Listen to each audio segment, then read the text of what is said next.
Merci donc de nous retrouver pour ce nouveau numéro du Chat Info. La question du jour, les jeux traditionnels bretons seront-ils inscrits au patrimoine de l'UNESCO? L'invité de ce soir, Lucien Thomas, bonsoir. Bonsoir. Vous êtes président du comité régional olympique et sportif de Bretagne. Et puis Éric Pinault, bonsoir. Bonsoir. Éric, donc vous êtes un spécialiste, peut-on dire, des jeux et sports traditionnels bretons. Alors dites-nous tout. D'abord, combien y a-t-il de disciplines? Et au sein en fait des 5 départements, c'est au sein de la Bretagne historique. Alors effectivement, on parle toujours au sein de la Bretagne historique. Il y a 92 disciplines inventoriées pour le moment. Elles se répartissent en 5 catégories de jeux et de sports. Jeux d'opposition, de boules, de palets, de quilles et aussi les sports athlétiques comme le tir à la corde ou le lancer de la pierre lourde. Alors ils ne sont pas tous pratiqués dans les 5 départements. Certains comme le patigo par exemple se limitent au pays vantais et puis le palais sur planche plutôt en Ille-et-Vilaine, la fédération française est d'ailleurs à Torigné-Fouillard. L'un des sports les plus pratiqués, c'est le gourène, un sport de lutte connu en Bretagne depuis le XIVe siècle et même avant. Et d'ailleurs, ce sport a sa propre fédération. Pour tout savoir, on peut aller voir sur le site www.falsab.com. Alors, histoire de vraiment nous mettre dans le bain de ce jeu traditionnel breton, Éric, vous nous avez proposé de nous faire une petite démonstration de palais. J'ai une autre proposition tout de suite. Nous allons voir le reportage préparé par Benoît Levaillant et Larbi Benchir. 47,5 kg à bout de bras. En 3 minutes, les athlètes bretons doivent lever autant de fois qu'ils peuvent cet essieu de roue de charrette. Pierre lourde, levée de perche, tir à la corde, relais avec charge, jeu de force ou d'adresse. Tous ont vu le jour dans les campagnes bretonnes, quand l'outil ou la matière du moissonneur, du bûcheron, du meunier, du marin devenait agrès. Le bâton de bouille, c'est Arvasio, oui, ça servait à remuer la bouillie d'avoine, il fut un temps, oui, dans les chaumières, bien sûr, oui. Ah oui, ça, toute personne, disons, d'un certain âge l'a connu. Le lever d'essieux, là, c'est pareil, on avait forcément une charrette dans la ferme. On avait surtout les essieux, puisqu'il y avait des maréchals ferrants un peu partout dans la campagne.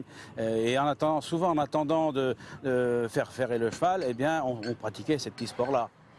Les sports athlétiques bretons rassemblent aujourd'hui environ 450 athlètes, sous l'égide de la FALSAB, la Confédération des Jeux et Sports traditionnels bretons.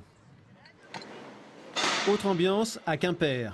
Une compétition de lutte bretonne débute toujours par une cérémonie du serment. Après quelques années de baisse, les effectifs de la Fédération de Gourène, qui chapeaute ce sport, ont repris des couleurs ces derniers temps. Il y a en Bretagne historique 1600 licenciés et 6000 scolaires en initiation. C'est un sport qui c'est pas dangereux, on se blesse rarement, sauf ça peut arriver, mais c'est assez contrôlé comme sport. Et puis on fait des compétitions on se prend pas la tête, c'est sérieux tout en étant juste du loisir. Aujourd'hui, la Fédération de Gourène et la FALSAB montent un dossier pour l'inscription par l'UNESCO des sports et jeux traditionnels bretons au patrimoine mondial de l'humanité. Alors effectivement, l'enjeu patrimoine mondial de l'humanité, est-ce que c'est difficile de fédérer en fait toutes ces disciplines? On a vu qu'il y en avait déjà 92 répertoriées. Est-ce que c'est difficile? Ça l'était, ça l'est un peu moins maintenant, puisque la FALSAB a pris ce dossier à bras-le-corps avec ses amis du Gourène et ont saisi l'opportunité de la proposition de l'UNESCO de rentrer au patrimoine immatériel. C'est une question de sauvegarde urgente, parce que nous savons déjà que si certaines disciplines ne sont pas prises tout de suite en charge, dans une quinzaine d'années, disparaîtront. Oui, alors justement, c'est bien l'UNESCO qui a pris cette initiative, signe qu'il y a urgence. Quelles sont les disciplines les plus en danger ? C'est à peu près tout en général. Disons que les traditionnels que nous connaissons le plus, comme le palais, la boule et surtout le gourène maintenant qui est une fédération, sont très connus, mais certaines petites disciplines très locales, très familiales, que l'on pratique une fois par an, type les jeux de quilles à certains endroits, type la galoche bigouden, on en parle souvent par exemple, sont très locales et si on n'assure pas la relève, elles sont assurées de disparaître. Alors pourtant, toutes ces disciplines participent vraiment de l'identité de la Bretagne. Tout à fait, fait partie de l'identité culturelle bretonne, comme l'a été la musique ou la danse bretonne. La musique et la danse bretonne, après la guerre, ont fait ce qu'il fallait grâce à certains, disons, chanteurs bien connus dans des régions comme Alan Stivell, par exemple, qui ont fait que ça a été pris en compte. Ces jeux de force, ces jeux d'adresse, ces jeux traditionnels bretons, comme la lutte également, si on ne veut pas la même démarche pour l'organiser, l'encadrer, la développer, avec des ressources humaines bien sûr, mais aussi financières, pourrait disparaître dans une quinzaine d'années.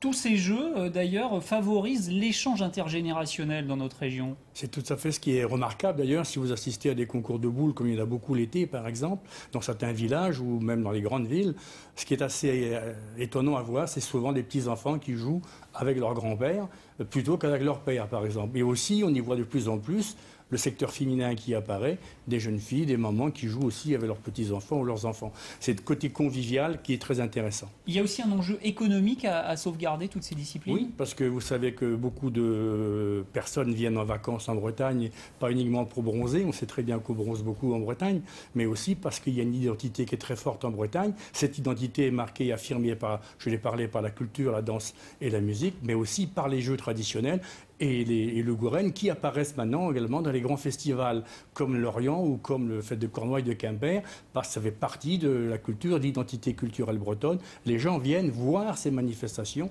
comme ils viennent assister à la musique ou à la danse.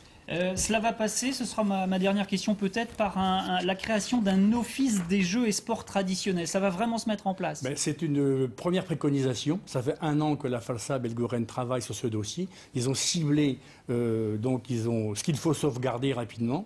Et maintenant, ils proposent la mise en place d'un office des jeux et des sports traditionnels, comme il y a eu dans le temps un office de la langue bretonne, un office des jeux et des sports traditionnels à mettre en place, avec une aide bien sûr pour y arriver. Eh bien, merci beaucoup, Lucien Thomas. Je vous en prie. Merci beaucoup d'avoir été l'invité. Merci, Eric. Juste le temps de vous donner la question de demain.